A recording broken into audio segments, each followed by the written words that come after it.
Hello, I hope you can hear me well and see the PowerPoint. I am going to review Chapter 4, Orthokinematics. Ortho meaning joint. So we're going to be talking about joint mobility.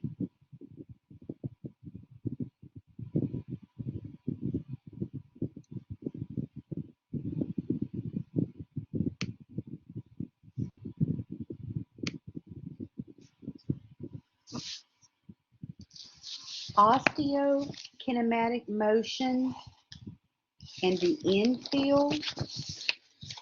Osteo meaning bone. So when we're doing range of motion, when we're moving a body part, there are different types of end feels. End feels is the type of resistance that the clinician feels when bringing a patient's joint to the end of its passive range of motion. There are three types of end feels. There's normal of three, sorry, there are three normal types of end feels. They're firm, soft, and hard. A soft end feel occurs when muscle bulk is compressed and is also called soft tissue approximation. For example, elbow flexion, bend your elbow in, is stopped by the approximation of the forearm and the arm. Your muscles there, your muscle bellies, stop it from going any further. When a person is particularly well developed or they're morbidly obese, you can really see this. A firm end feel results from tension in the surrounding ligaments, capsule, or the muscles, and is perceived as a firm stop to the motion with only a slight give with pressure. This is the most common end feel and is usually qualified by labeling the tissue type that limits the motion. Firm muscular end feel, firm capsular end feel. Examples would be shoulder medial and lateral rotation, hip and knee extension, and ankle dorsiflexion. A hard end feel is characterized by a hard and abrupt limit to passive joint motion. This occurs when bone contacts bone at the end of range of motion. It can also be called a bony end feel. An example of a bony end feel would be elbow extension. When you extend your arm all the way out, the bone of the olecranon process contacts the bone in the olecranon fossa. It can't go any further because bone is stopping bone.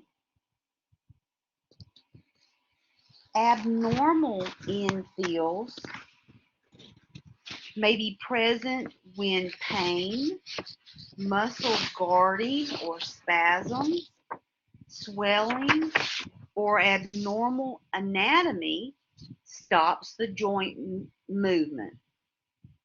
Abnormal infills can be described as boggy, muscle spasm, empty, or springy block. These terms can be used to explain the source of the limitation of joint motion. A boggy infill is often found in acute conditions in which soft tissue edema is present, such as immediately after you sprain an ankle. It is soft, it has a wet sponge feeling. Muscle spasm is a reflexive muscle guarding during motion. It's a protective response seen with acute injury. If you palpate the muscle, you can reveal where the muscle is in spasm. The clinician's ability to palpate normal infill and to distinguish changes from normal infill is important in protecting joints during range of motion exercises. Empty infill occurs when movement produces considerable pain and the patient stops the clinician from moving the joint beyond that painful point. Because the clinician cannot bring the joint to the end of its true physiologic range of motion, there's no way to tell if it's a limitation because of what type of true infill it may be. With springy block, it's a rebound movement felt at the end of range of motion. This usually occurs when there's an internal issue with the joint, such as torn cartilage.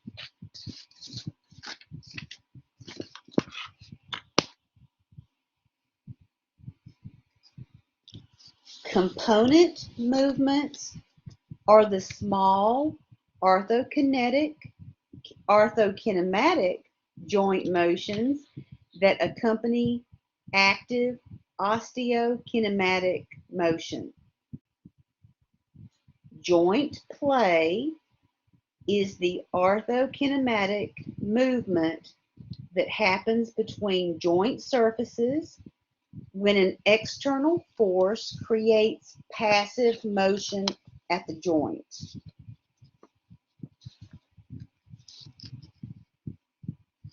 Joint mobilization is a technique that applies an external force to a patient's joint to generate a passive oscillatory motion or sustained stretch between the joint surfaces.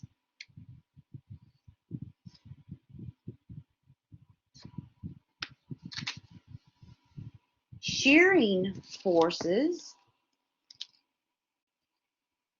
cause gliding motion in which the joint surfaces move parallel to one another. In your book, figure 4-3 shows this. Using the positions described with distraction, you could grasp another person's index finger at the proximal end of the middle phalanx with one thumb and index finger. Then grasp the distal end of the proximal phalanx with your other thumb and index finger. With the proximal interphalangeal joint slightly flexed, gently move your two hands in opposite up-down motions. You're moving that joint up and down, alternatively on either side. This motion describes anterior-posterior glide of the PIP joint, or a shearing force. Roll is the rolling of one joint surface onto another. New points on each surface come into contact throughout the motion. Figure 4.8. Examples include the surface of your shoe on the floor during walking, or a ball rolling across the ground. It's rolling. A glide or a slide is a linear movement of the joint surface parallel to the plane of the adjoining joint surface. Figure 4-9 will show you that, an example of that. But in other words, one point on a joint surface contacts new points on the other surface as it moves.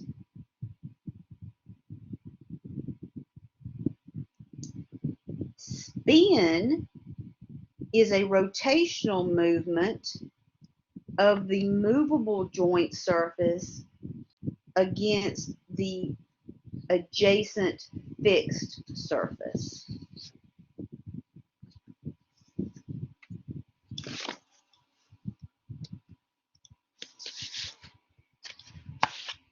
Concave convex rule.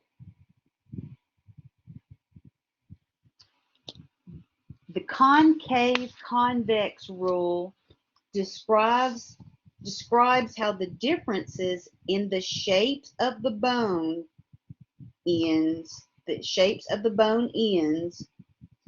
require joint surfaces to move in a specific way during joint movement.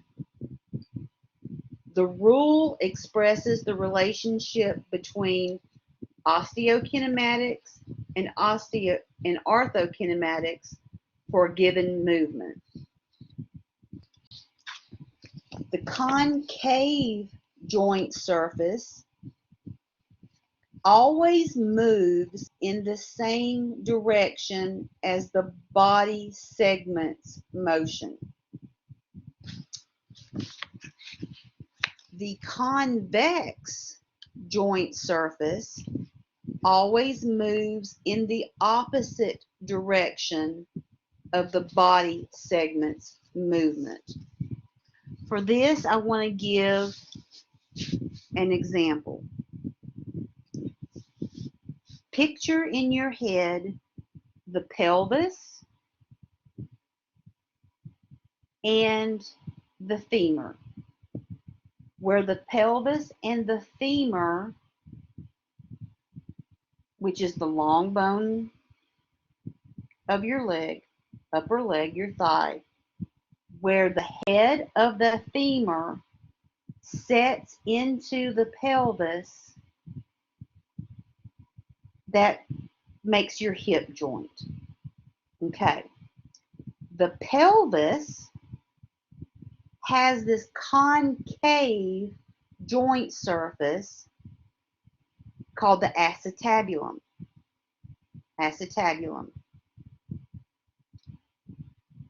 The convex surface of the head of the femur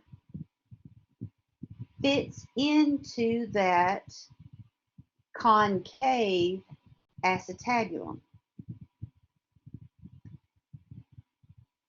So when someone is standing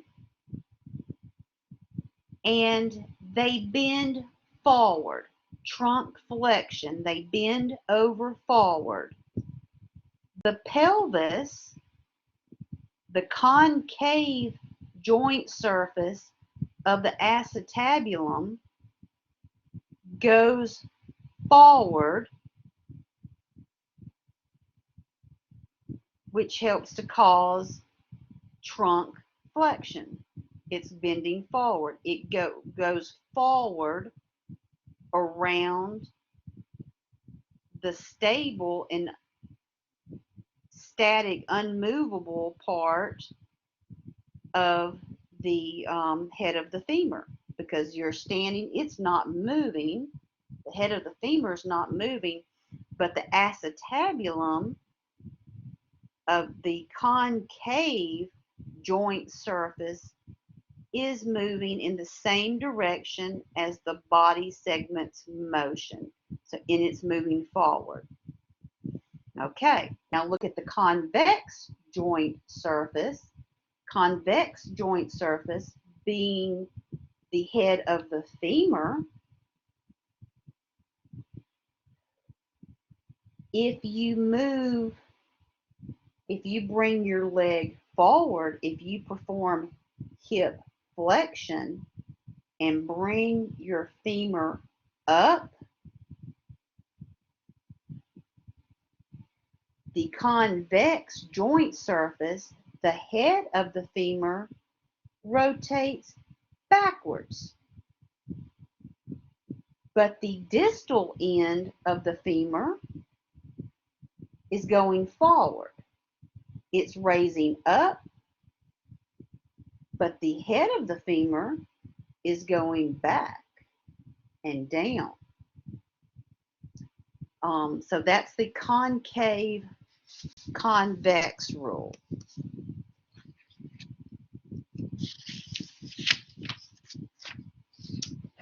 Joint surface positions. When a joint is congruent, the joint surfaces have full contact with one another. If you place your arm on the table and you push down on the table, you're bearing your weight through your arm on the table. Your wrist bones are compressing into your forearm bones. Your forearm bones are compressing into your humerus. Your humerus is compressing into your shoulder joint. That is a closed, packed position. Those joints are all as close to one another as they can be. Maximum contact. Same thing in standing with the lower extremity. If you're standing, then your ankle joint is maximum because of your weight bearing. Your ankle joint is maximal contact with your tibia and fibula. Then the tibia is maximal contact with the femur, and then the femur into the pelvis. So that's a closed pack position. In any other position, those joint surfaces are open. They're loose. This is more of your resting position. If you're sitting in a chair right now and your feet are out in front of you, just kind of dangling or just kind of resting on the ground, they're in an open pack position. They're loose packed. It's a resting position.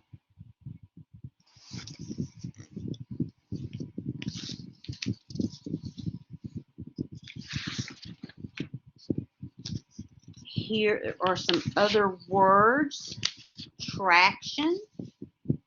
Traction is distraction. It is moving away from. Traction, you may have heard of a traction system where the joints are stretched.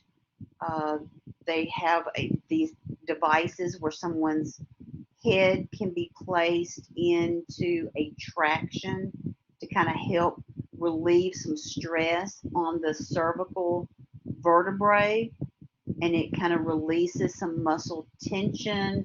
Different disorders that's kind of used for. Traction can be used in other joints, but a lot of times you'll see that with head and neck traction. Approximation is bringing those joints close together. Joint approximation is pushing those joints together, bringing them closer together.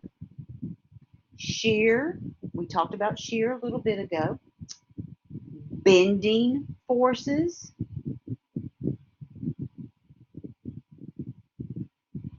and rotary forces. Rotary forces are rotational forces.